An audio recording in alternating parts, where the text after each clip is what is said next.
आप सभी कैसे हैं? Welcome back to my channel Raunak. चलिए आज हम लोग पढ़ेंगे सच्चा हीरा। अध्याय 10 सच्चा हीरा। सूर्यास्त का समय था। पक्षी चहचहाते हुए अपने अपने घोंसले की ओर जा रहे थे। गांव की कुछ स्त्रियां पानी भरने के लिए घड़े लेकर कुएं की ओर जा रही थीं। पानी भरकर कुछ स्त्रियां तो अपने घरों को लौट गईं, परंतु उनमें से 4 कुएं की पक्की जगत पर बैठकर आपस में अपनी अपनी बातें करने लगी। बातचीत करते करते बात बेटों पर आ पहुंची। उनमें से एक स्त्री बहुत होशियार लग रही थी। वह कहने लगी, भगवान सबको मेरे बेटे जैसा बेटा दे। मेरा बेटा लाखों में एक है, हीरा है। उसका कंठ इतना मधुर है कि उसका गाना मन को मोह लेता है। उसके गीत को सुनकर कोयल और मैना भी मुग्ध हो जाती हैं।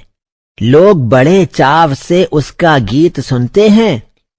उसकी बात सुनकर दूसरी स्त्री का मन हुआ कि वह भी अपने बेटे की प्रशंसा करे।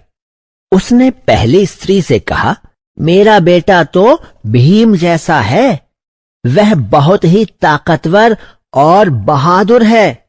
वह बड़े बड़े बहादुरों को भी पछाड़ देता है।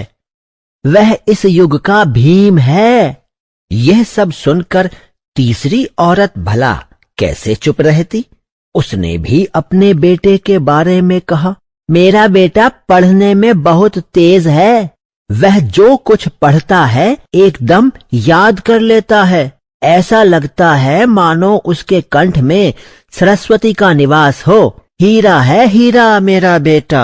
तीनों औरतों की बातें सुनकर चौथी स्त्री चुपचाप बैठी रही। उसने अपने बेटे के बारे में कुछ नहीं कहा। पहली ने उसे उकसाते हुए कहा, क्यों बहन, तुम क्यों चुप हो? तुम भी तो अपने बेटे के बारे में कुछ बताओ। चौथी स्त्री ने बड़े ही सरल भाव से कहा, मैं अपने बेटे की क्या प्रशंसा करूं? वह ना तो मशहूर गायक है, न भीम सा बलवान, और ना ही पढ़ने में तेज है।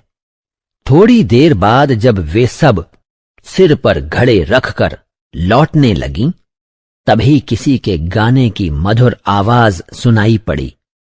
सुनकर पहली स्त्री बोली, सुनो, मेरा हीरा गा रहा है।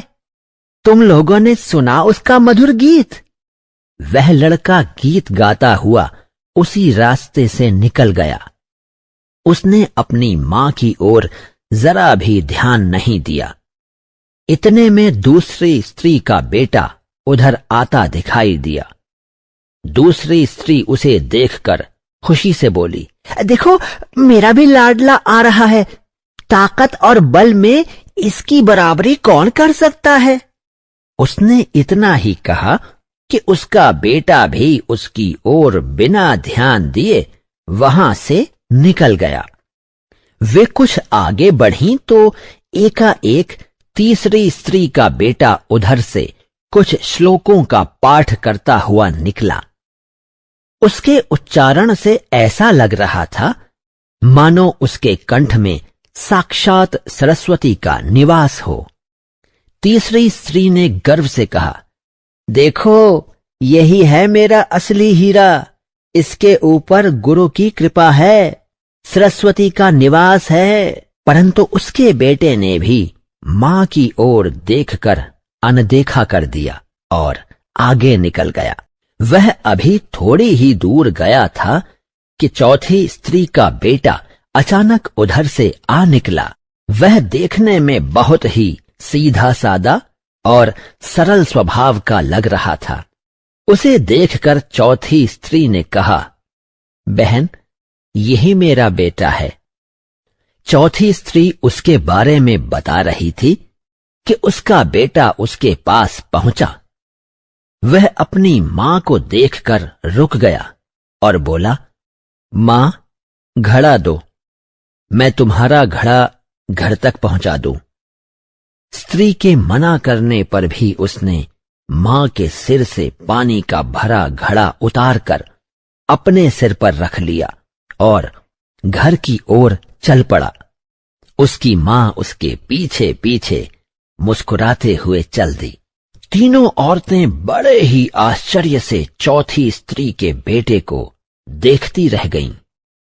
एक वृद्धा जो बहुत देर से इन औरतों के पीछे चलती हुई इनकी बातें सुन रही थी, उनके पास आकर बोली, देखती क्या हो, यही सच्चा हीरा है और गुणों की खान।